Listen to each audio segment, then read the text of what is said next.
Bom, pessoal, bem-vindos ao nosso vídeo. Hoje a gente vai ter um papo muito bacana aqui com a Aline e com a Dai sobre programação e principalmente mulheres nesse universo de tecnologia e na área de inovação também, beleza? Nós estamos falando aqui diretamente de Cascavel, do Teatro Municipal, no Espaço Criar, que pertence à Fundetec, né? O Espaço Criar vai estar trabalhando com cursos, principalmente sobre o projeto, e futuramente a gente vai falar sobre o projeto para vocês, que vai ser a nossa capacitação para programadores, formar programadores, gente da área de TI, enfim, um monte de coisa bacana desse tipo para você. E hoje a gente vai bater um papo muito legal, porque quando a gente fala sobre programação, software, construir site, aplicativo, toda essa loucura, você pensa muito sobre quem que faz essas coisas. Deve ser algum cara muito massa que faz isso, né? Mas por que a gente não pensa assim? Deve ser uma menina muito legal que faz isso. Aí vai a minha pergunta: programação é coisa de menina? É, com certeza. Um abraço para vocês e a gente se vê nos próximos vídeos. Até!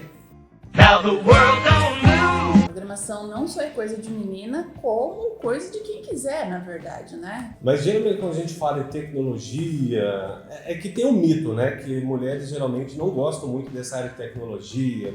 Você fala assim, minha mãe pede eu para ligar o computador que ela não sabe como é que liga o computador. Aí a gente já começa a associar mulheres à tecnologia com um negócio bem limitado e na verdade não tem essa limitação toda, né? Não existe essa limitação, mas por conta de algumas coisas que a própria história foi construindo, né, foram sendo colocadas barreiras, né, coisas que na verdade não existem. O fato de termos muitos homens trabalhando nessa área, por vezes a mulher olha para aquilo e vê se ela vai escolher essa área, ela fica pensando, mas será que eu me encaixo nisso? Você acha que as meninas têm medo? Às vezes sim, sim, por se caracterizar, não desde sempre, né? Porque na história a gente tem aí vários exemplos de mulheres que participaram muito ativamente e ainda participam, mas foi se criando um estereótipo de que essa área de tecnologia, a área de programação especificamente, né, mais diretamente, é uma coisa de menino e que o ambiente é um ambiente masculino. E isso acaba criando certas barreiras. A menina olha para isso e fala assim, já começa a criar uma ideia assim, será que eu sirvo para isso? Será que isso tem a ver comigo? Será que eu tenho capacidade? Chega até o nível dela questionar a capacidade dela com relação a trabalhar nessa área. Tem muito lance de afinidade, né? Assim. Afinidade é um troço doido, de gostar daquilo. Historicamente, igual você falou, os dados falam que mais homens têm envolvido com a área de tecnologia. Popularmente. Né? Popularmente. Você tem medo de tecnologia, né? Um pouco. Eu ainda sofro um pouco com a tecnologia. Acho que justamente por essa questão, é só homem que sabe, só homem que...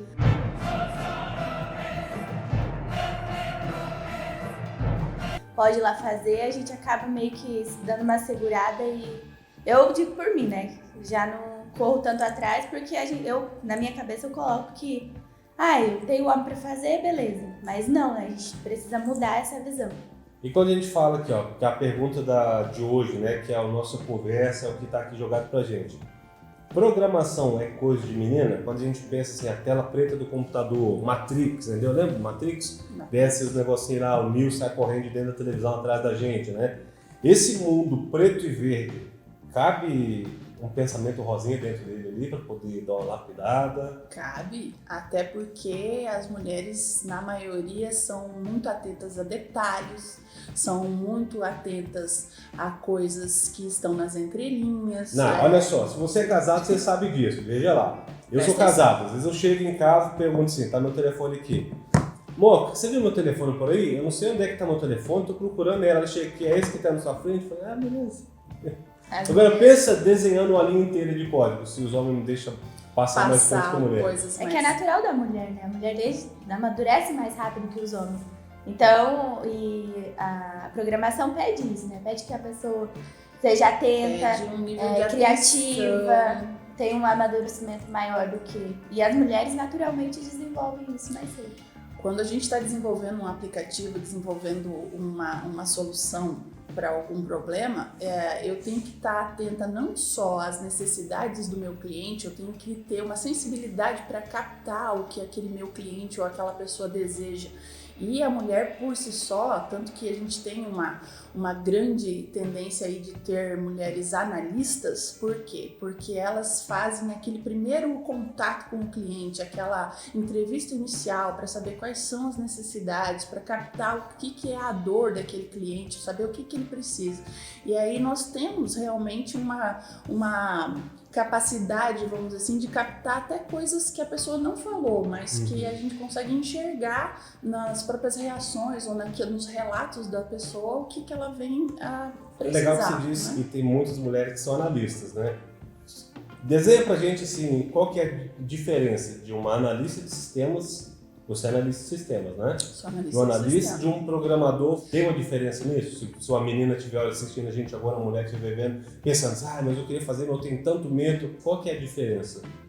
Na verdade, dentro da área da computação, nós temos muitas sub-áreas, né? E essas sub-áreas, elas às vezes trabalham com algumas características específicas, né? A parte de análise, que é essa parte inicial da programação, né? Anterior às linhas de código propriamente ditas, elas vêm, na verdade, dessa captação dos requisitos, das necessidades, daquilo que o meu cliente precisa, da captação do ambiente, do problema em si, e isso tem que ter uma riqueza de detalhes, né? Eu preciso estar atenta para conseguir entender isso certinho, para poder passar isso para uma equipe de programadores, né? Que são os desenvolvedores da solução de linhas de código propriamente ditas, né? E que vão, no final, virar, então, um produto, né? A Day é jornalista, é formada em jornalismo, eu sou da área de marketing. Aline, qual que é a sua formação? Eu sou analista de sistemas, hoje eu atuo, né, como analista de sistemas e programadora, eu me formei em ciência da computação. E dentro da área de ciência da computação a gente pode optar por vários ramos, né? Quem gosta de trabalhar com redes vai trabalhar com redes, quem gosta de trabalhar com banco de dados vai trabalhar com banco de dados, quem gosta de trabalhar com desenvolvimento web vai trabalhar com desenvolvimento web. E hoje a gente tem também muitas áreas ligadas à experiência de usuário, a partes ligadas a design, né? Porque nós somos muito visuais, então nós queremos aí coisas bonitas, queremos coisas agradáveis, né? Então o aplicativo tem que ser bonitinho. O aplicativo tem que ser bonito, o aplicativo tem que ser intuitivo, chamar a atenção do usuário não só pela beleza, mas pelas funcionalidades, a facilidade de uso, né? Então a gente tem que ter usabilidade acima de tudo. Ó, a gente estava conversando, a gente estava batendo papo, porque a Aline, a gente trabalha junto aqui, a Aline veio de uma cidade pequena, né? Muito pequena. Da onde veio esse negócio? Vim de cidade pequena, de repente virei profissional de ciência de computação, virei analista de sistemas. Por que cursar, né? Por que cursar isso, né? Se eu vim de cidade pequena, eu podia ir para o interior, trabalhar na roça, tirar leite, abrir uma venda de salame na esquina. Podia também. Podia abrir uma padaria, vender chimia, vender... Podia ter a minha lojinha. Vender cuca. Podia ter a minha lojinha de artesanato, podia vender roupa gauchesca, podia vender qualquer coisa, mas veio da cidade do interior, da cidade pequenininha, para ser... Qual cidade? Eu vim de Santa Terezinha de Itaipu, né? Eu sou natural de Foz do Iguaçu, mas eu vivi a minha vida toda, praticamente, quase até os 17 anos em Santa Terezinha de Itaipu, que é do ladinho ali, 20 quilômetros de Foz. E na hora de escolher o que eu queria cursar na faculdade, os meus pais me deixaram muito livre, eles sempre me apoiaram e disseram assim, escolhe o que você deseja, mesmo que isso seja algo que não tem aqui, mesmo né? Que seja ciência da computação. Mesmo que seja ciência da computação.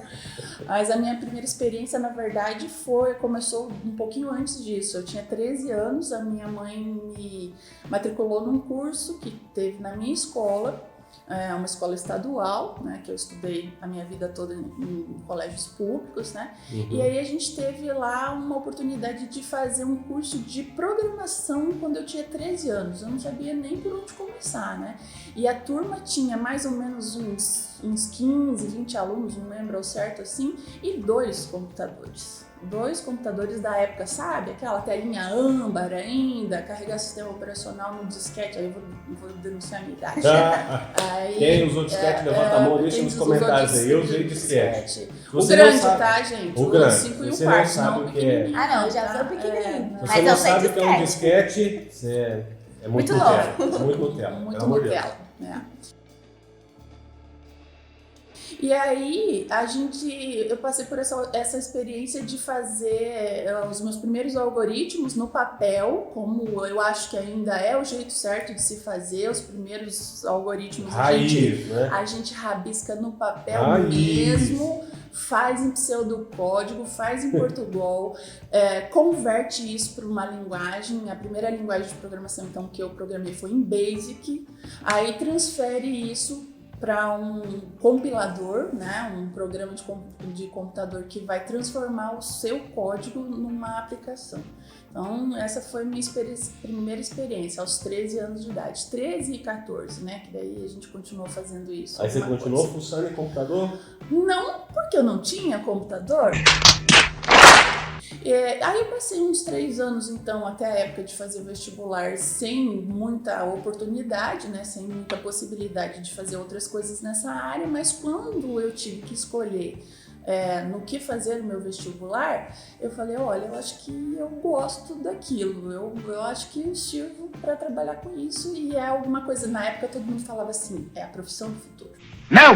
Mas não é do futuro, é do agora. É do agora e do futuro também. Mas hoje em dia a gente já sabe. A gente estava conversando ontem que hoje tem muita demanda, né?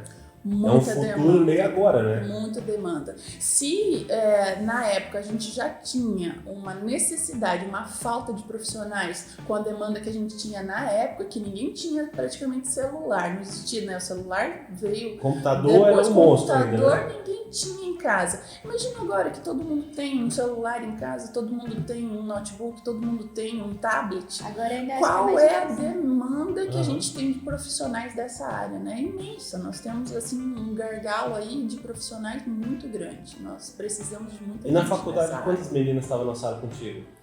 Então, a minha turma, ela ainda foi uma turma que ainda teve quase que a metade da turma de mulheres, né? Porque como eu mencionei para vocês, na história as mulheres elas tiveram uma grande participação, né? Tanto que a primeira programadora é uma mulher, né? A Ada Lovelace foi a Escreveu primeira o primeiro a código. escrever o primeiro Nem algoritmo existia computador ainda. lá em 1840 e poucos, que foi quando ela programou as primeiras linhas para a máquina de calcular do Charles Babbage, né? E depois disso, ao longo da história, as mulheres fizeram parte, né? Fizeram parte desse desenvolvimento dessa história. E aí, aos poucos, foi se criando esse estereótipo de que era uma área masculina e as meninas começaram a assumir. Então, a minha turma ainda tinha uma galera, tinha bastante meninas. Tanto que nós nos formamos aí em mais ou menos 15, 16, se não me engano, e a metade eram mulheres, né? Então, depois disso, né, eu trabalhei aí como 20 anos como professora e eu vi ao longo do tempo diminuindo a quantidade de mulheres em sala, gradativamente diminuindo, tanto que chegou a ter muitas turmas em que eu não tinha uma única aluna menina, né? Mas está Somente mudando isso. meninos. Tá mudando por quê? Porque percebeu-se que isso não estava certo, né? Porque não é uma Na verdade área. é um mito, né? Um paradigma. É um mito. Por exemplo, fala assim, tem um monte de coisa que é mito, o pessoal fala. A área de TI é área masculina, isso é mito. Isso é só coisa de homem. Não. Justamente programação também, porque né? se cria uma cultura, né? O problema disso tudo é cultural, porque às vezes você chegava, não era comum você ver uma mulher num canteiro de obras, por exemplo. Aham. E hoje a gente já sabe Tem que muita. não existe nenhum tipo de limitação.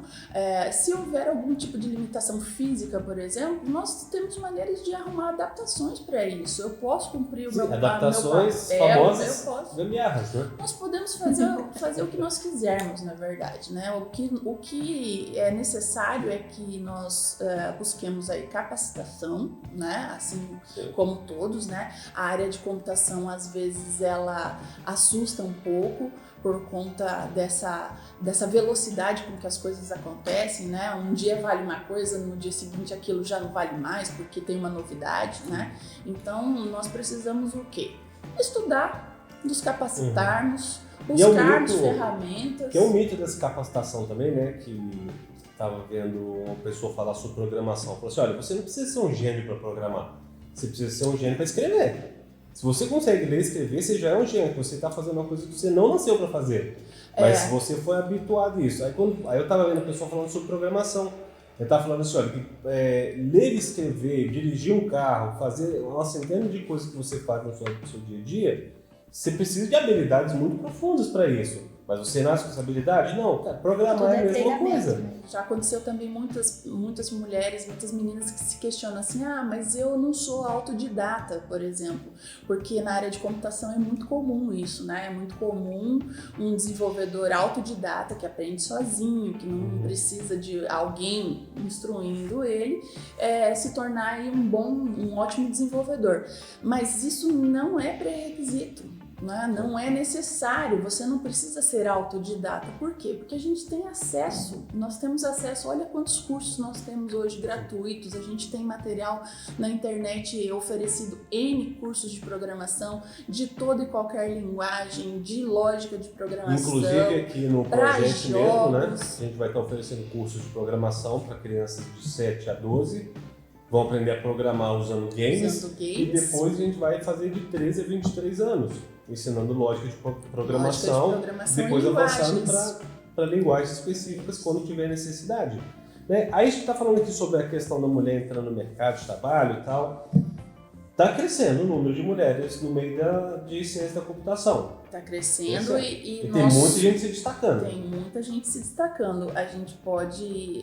qualquer pesquisa que você fizer bem rapidinho aí, você vai ver que grandes empresas de tecnologia como Facebook, Google, IBM, Oracle, tem mulheres em cargos de direção. Mas aí entra assim, mas a mulher tem que estudar muito, mas é um negócio doido, tem que ir pra faculdade. Todo mundo tem que estudar muito. Tem uma menininha, todo mundo tem que estudar muito, mas tem uma menina, deixa eu lembrar o nome dela aqui, se não me engano é Emma Yang o nome dela, uma menina de 13 anos, que ela é programadora, entendeu? Já ganhou vários prêmios com aplicativos que ela desenvolve. Ela começou a desenvolver, ela começou a estudar, se não me engano, com 7, 8 anos, com 13 anos. Já está ganhando prêmio, já está desenvolvendo muita coisa. Fala assim, eu tenho que estudar na faculdade, um monte de coisa. Não, cara. As meninas hoje, de 13, 14 anos, estão arrebentando. Vou achar o nome dela aqui, se é aqui, e já passo para vocês. Mas é o universo. Em casa, estudam com um material que a gente tem disponível hoje, acesso rapidinho, tudo disponível na internet.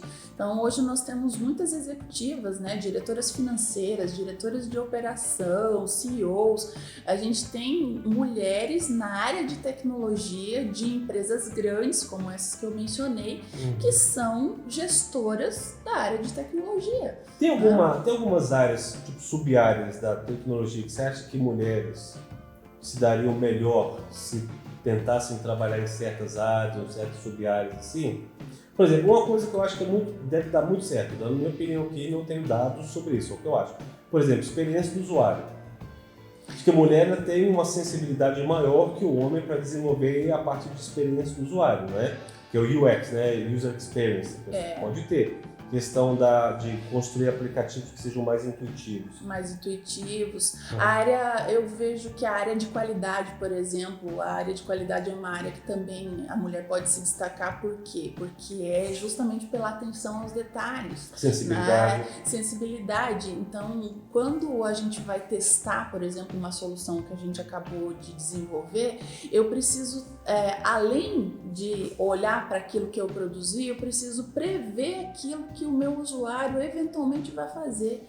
Então eu tenho que estar lá na frente pensando assim, o que é que ele pode fazer aqui nessa interação com essa solução que eu produzi, que pode vir a causar um erro, e já me antecipar na correção desse erro, justamente para que eu possa fornecer para ele uma solução de qualidade. Então, assim, como mulheres são muito atentas a esses detalhes, a gestão da qualidade, né, ou a garantia da qualidade é uma área bastante evidente também. Conselho para uma menina que está assistindo a gente aqui, uma mulher que está assistindo a gente aqui, assim, cara, de repente esse negócio de programação pode ser para mim. O que você diria para ela? Vai com fundo? Ou abre um brechó? Busca todas. Se quiser abrir um brechó, abre um brechó também. Quer vender queijo? Vai vender queijo também. Eu sou parceiro de vender queijo. Ou pode fazer todo o trabalho é pode digno. Fazer os dois. Pode ter uma lojinha de queijo e ser programadora. Todo o trabalho é digno. Agora, se você tem vontade de desenvolver soluções, se você acha esse mundo dos aplicativos, dos jogos, das soluções que resolvem os problemas da vida das outras pessoas, né? Se você se interessa por tecnologia, se o seu pensamento é de resolver coisas, se você é uma boa resolvedora e você deseja trabalhar nessa área, vai com tudo. Vai com tudo. Desenvolve aí, desenvolve o seu senso de raciocínio lógico, estimula o teu pensamento nesse sentido, vá atrás das capacitações, que como a gente está falando, né, existem muitas possibilidades. Nós aqui do projeto mesmo vamos oferecer um tipo de capacitação, mas nós temos tantos outros, né? E nós podemos nos especializar em várias áreas, podemos escolher várias coisas. Mas eu não gosto de trabalhar, por exemplo, com redes, não é uma área que me atrai, a mim também não é na minha área, mas eu gosto de programar para celular, eu gosto de desenvolver aplicativos, eu gosto de trabalhar com dados, né? Hoje nós temos uma área, a ciência de dados. Ciência de dados está puxando o mercado de computação assim muito fortemente. Gosto de trabalhar com essa mineração de dados, de procurar, de minerar conhecimento escondido nos dados. Vai trabalhar com ciência de dados, né? Então nós temos aí muitas possibilidades. Siga firme, não desista, não pare no primeiro tropeço, porque existirão muitos, assim como todas as áreas, né? Verdade. Tudo que a gente procura crescer, você vai encontrar obstáculos, mas a persistência, a perseverança, insistir naquilo que você acredita, naquilo que você sente como sendo algo que pode te fazer crescer, não só como pessoa, mas como profissional também, vale a pena. Bom, pessoal, vamos partir para o nosso finalmente aqui. Eu vou deixar aqui na tela para vocês dados importantes sobre o setor de TI nos dias de hoje. Se você tem prestado atenção nas notícias, está faltando muita gente capacitada para trabalhar hoje em dia. Inclusive, eu estava vendo uma pessoa falar essa semana aqui na cidade que ela tem uma vaga com um salário de R$18 mil e não acha no Brasil inteiro alguém que vem para poder assumir essa vaga aqui. Programação é coisa de menina? Com certeza. Com certeza. Com certeza. Vamos colocar esse universo preto e verde da Matrix um pouquinho mais rosa, beleza? A Dai escreveu uma matéria muito legal sobre isso, está no site do projeto, projetcascavel.com.br. Dá uma olhada lá, segue a gente nas redes sociais. Se você está vendo esse vídeo aqui no YouTube, segue a gente, dá uma curtida, beleza? Um abraço para vocês e a gente se vê nos próximos vídeos. Até!